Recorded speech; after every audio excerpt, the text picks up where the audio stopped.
हवाले से मज़ीद तफसीलात भी हम जानते हैं। हमारे नुमाइंदे ज़मीर हुसैन ज़मीर शाह हमारे साथ मौजूद हैं। जी ज़मीर, अपडेट कीजिएगा।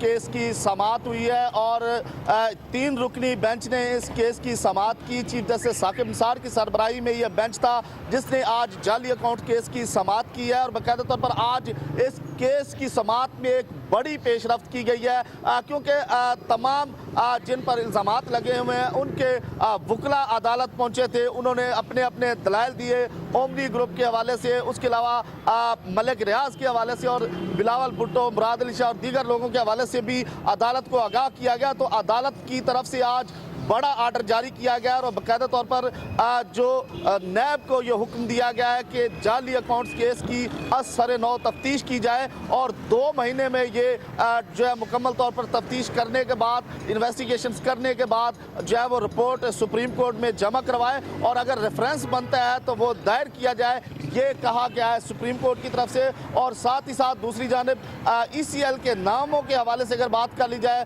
तो मुराद अली शाह जो वज़ीर आला सिंध हैं उनका नाम, उसके अलावा बिलावल भुट्टो जरदारी का। ज़मीर हुसैन ज़मीर, आप हमें तफसीलात से आगाह करें।